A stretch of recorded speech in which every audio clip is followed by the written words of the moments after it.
Bom dia, meus amados irmãos, a paz do Senhor Jesus Cristo esteja com todos vocês. Que bom que você está aqui. Amém? Meus queridos, privilegiados somos nós toda vez que separamos um momento para nos dedicarmos a Deus, refletirmos na palavra do Senhor.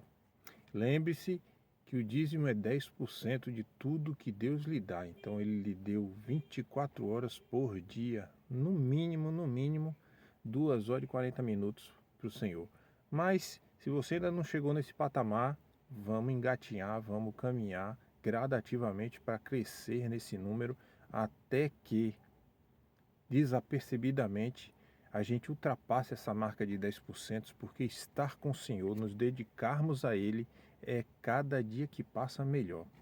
Só nos beneficia. Lembre-se de que Deus é Deus sem a gente, mas a gente sem Deus não é nada. Amém, meu irmão? Aquele pedido tão importante, compartilhe essa mensagem com o máximo de pessoas que você puder. Ajude esse canal a alcançar pessoas, esse e tantas outras pessoas que estão falando verdadeiramente da palavra de Deus, que estão se dedicando à palavra do Senhor. Compartilhe com o máximo de pessoas que você puder. Compartilhe a mensagem do Evangelho, a boa nova do Evangelho de Jesus a toda criatura. Amém, meu irmão? Vamos para a palavra.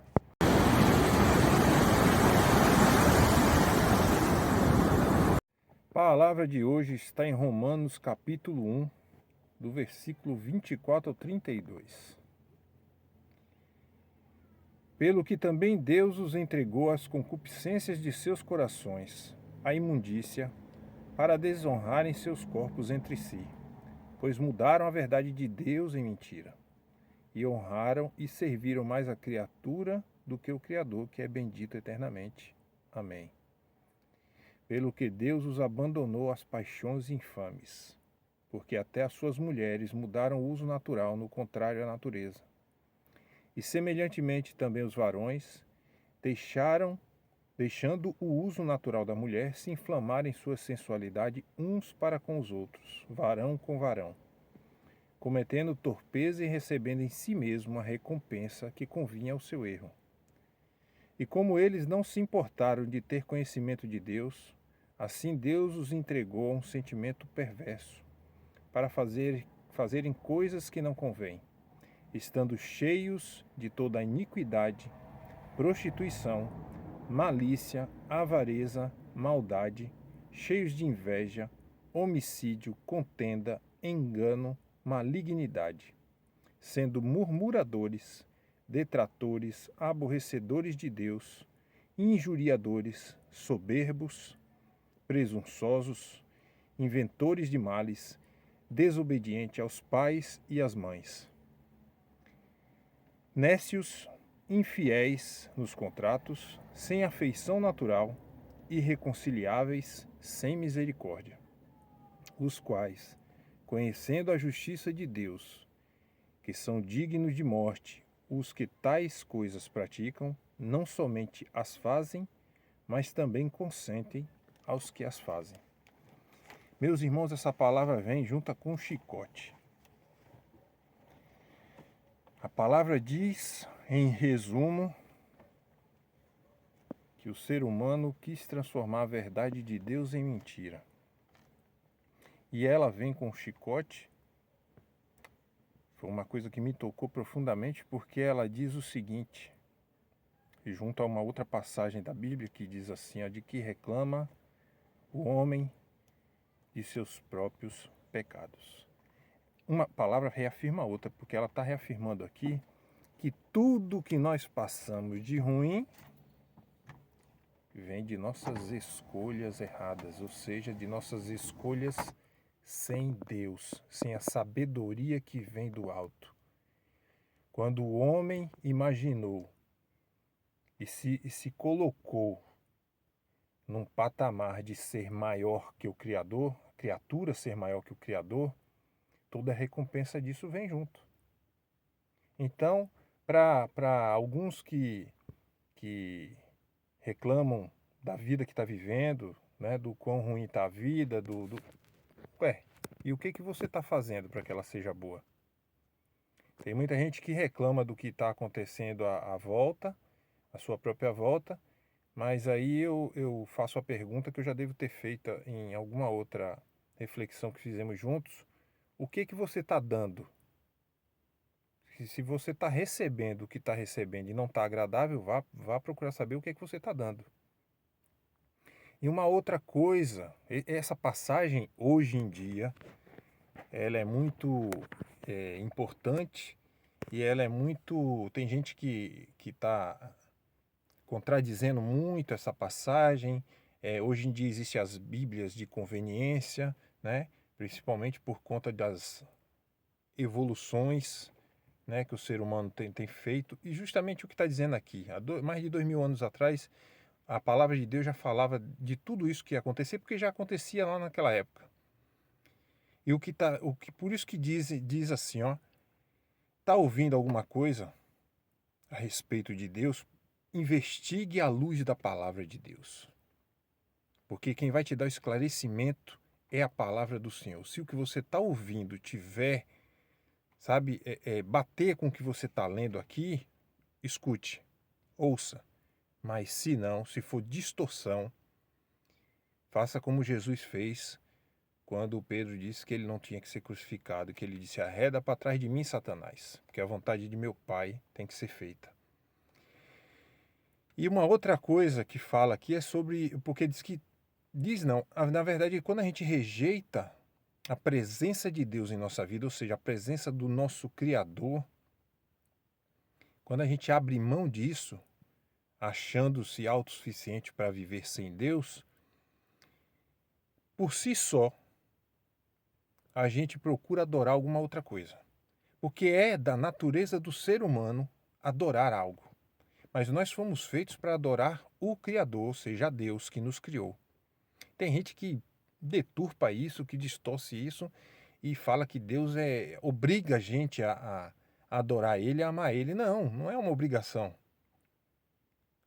Mas, se a gente fosse realmente grato, a gente tem que adorar aquele que nos criou mesmo. Aquele que cuida de nós o tempo inteiro, faz o bem, mesmo se a gente não merecer. Porque toda a graça do Senhor é favor imerecido. Então, é uma questão de gratidão, não de obrigação. Adorar a esse Deus que nos deu vida. A gente só é vivo, só existe porque Ele nos criou. Só isso aí já é motivo suficiente para adorar somente a Ele. Mas perceba, lá quando Deus libertou o povo cativo do Egito, enquanto Moisés estava lá no monte, ouvindo Deus, os mandamentos de Deus, que Deus deu para ele escrever, lá no acampamento, o que o povo estava fazendo? Tinha acabado de ser salvo de 400 anos de escravidão. E o que o povo estava fazendo? Adorando um bezerro de ouro. Então é do ser humano adorar. E quando você não adora aquele que merece tua adoração, você coloca a sua idolatria em algo ruim. Tem gente que idolatra o dinheiro. Tem muita gente que idolatra o dinheiro. Vive sem tudo e profetizando para todo mundo que vive sem tudo. Mas sem o dinheiro, não, negativo. Tem gente que idolatra a internet. Tem gente que idolatra a sua própria doença. Tem gente que faz de uma condição que está vivendo uma idolatria. Ou seja, às vezes até aquilo já passou, mas você continua apegado àquilo, a um passado, a algo que você viveu, já passou, mas você continua idolatrando aquilo como o seu Deus. Existem várias formas de idolatria e aqui a palavra descreve várias delas. E aí, se Deus fosse esse Deus, né, mau, tirano, como muitos pregam, ele impedia todo mundo. Não, vocês vão seguir o meu caminho, o caminho que eu quero, porque eu quero e pronto. Não, Deus, quando diz Deus entregou o homem às suas paixões, ele falou: você quer assim? Você quer seguir por esse caminho? Então vai. Isso é prova de que Deus, ele não obriga ninguém a nada. Você quer ir por esse caminho? Eu estou mostrando para você que por aqui não é bom. Mas você quer ir? Então vai. E aí, desde aquela época, fala aqui da homossexualidade. Eu não vou ter medo de falar disso, não. Porque tem muita gente que pega esse pedacinho aqui da Bíblia para hoje pregar por conveniência, para justificar o que está disseminado hoje, né? Que a mídia tenta fazer a gente engolir na marra. Mas está aqui dizendo, a homossexualidade é uma das coisas que o homem decide seguir porque acha que aquilo é o melhor para ele. E Deus fala, então vai. Agora, a consequência de tudo isso também vem. E aí, não é justo que depois de você escolher seguir o caminho que você quis escolher, seja ele qual for, mas sozinho, aquém da presença de Deus, não é nada justo que você depois ponha na conta de Deus aquilo que você está vivendo de ruim. E a escolha é sua. Então, se você escolheu viver sem Deus, aguente as consequências do que vier sem culpar a Deus. Ele não tem nada a ver com isso. Pelo contrário, Deus, como bom pai que é, ele está sempre dizendo para a gente, vai por esse caminho que é melhor. E a gente, por se achar autossuficiente, né? Não, eu vou por aqui porque eu sei de tudo. Como a gente, quando é adolescente, que vira pro pai e pra mãe e fala, pai, mãe, você não sabe de nada. Eu vou por aqui porque aqui que é bom para mim. A gente não sabe de nada mesmo. Até cavalão com 50 anos, como eu tô hoje, eu não sei de nada. Porque quem sabe o que é melhor para mim é Deus. E às vezes a gente demora muito a entender isso. Que a gente não foi feito para viver sem o Criador. A gente não é autossuficiente. O fato de sermos criatura nos faz limitados. Nós não podemos viver sem o nosso Criador, sem a direção dele, sem a inspiração perfeita do Espírito Santo dele. Amém, meu irmão? Então, é o que a palavra diz. Se você está escolhendo esse caminho, arque com as consequências. Mas tenha certeza e consciência de que as consequências dos seus atos são suas. Foi você que escolheu. Não é culpa de Deus. Deus, na verdade, o tempo inteiro está tentando salvar a gente da gente mesmo, da nossa imbecilidade de acreditar que podemos viver sem Ele. Mas a gente está sempre escolhendo conhecer a Deus e ouvir a Deus, como o filho teimoso faz, depois que erra e sofre as consequências do erro. Aí volta para o pai e para a mãe, mãe, eu devia ter lhe escutado, pai, eu devia ter ouvido o Senhor, o Senhor só queria o meu bem. É assim que é. Amém, meu irmão? Então, reflita nessa palavra. Ao invés de, sabe, de se apegar em besteirinha, olha, a sua escolha, como eu falei, né, de como vai viver a sua vida, do que vai fazer da sua vida, é sua. E aí vem uma outra coisa que é distorcida pelo ser humano. Livre-arbítrio foi nos dado para escolhermos seguir a Deus por livre e espontânea vontade, não por tirania. Mas tem muita gente dizendo que o livre-arbítrio Deus me deu, eu vivo como eu quiser. Não foi para isso que ele te deu, não. Tá? Mas se você, mesmo assim, quer seguir esse caminho, depois não coloque na conta de Deus que a sua vida não está dando certo. As coisas que não estão dando certo. As reações, as ações que você tem agido, que é as suas ações, as reações às suas ações. Amém, meu irmão? Tenha certeza de uma coisa: o Senhor está de braços abertos para o nosso verdadeiro arrependimento. Ele não desiste da gente, mas ele espera que a gente o procure de livre e espontânea vontade. Ele espera que a gente se arrependa de verdade dos nossos erros e que a gente o adore, pois ele é o único merecedor de tal adoração. Que a gente volte para Deus. E a gente faça diferente do povo de Deus que estava cativo no Egito, né? Que mostra a todo tempo, o povo, por memória curta, volta para Deus, me perdoe, volta para Deus e logo depois está adorando alguma outra coisa.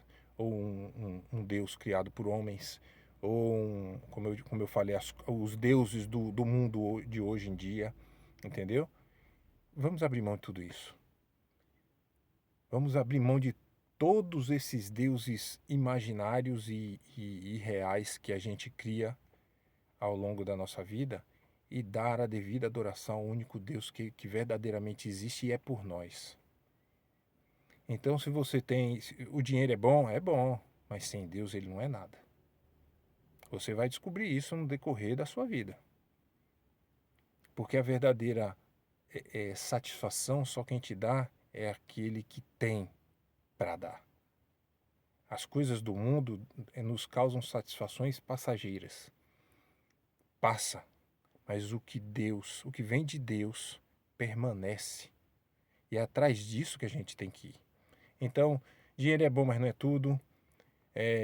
Se você tem uma situação que você viveu e você continua aí remoendo ela como seu ídolo, como seu Deus, abra a mão dela, porque já passou. Na verdade, o que você poderia ter feito era ter perdoado ou ter pedido perdão de alguém para que essa situação tivesse se concluído na sua vida.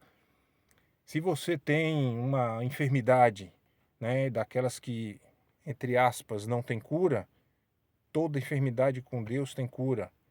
Mesmo nas crônicas, eu sou prova disso. Em 2010 eu descobri uma leucemia. O meu chão abriu. Falei, caramba, 37 anos, vou morrer. Eu tô aqui com 50, curado em nome de Jesus. Faço meu acompanhamento no médico, tomo um remedinho uma vez por dia, mas todos os exames que eu faço, Douglas, você tá ótimo, tá tudo bem, nem aparece. Então, nada de idolatrar essas coisas que vêm na nossa vida para passar. O único que a gente tem que adorar verdadeiramente, sabe, de coração, é o Senhor, que nos livra todos os dias de todos os males, que nos cura daquilo que o homem diz que é incurável. Amém, meu irmão? Dê a atenção que Deus merece. Amém? Um grande abraço, uma boa semana e até domingo que vem, se Deus quiser.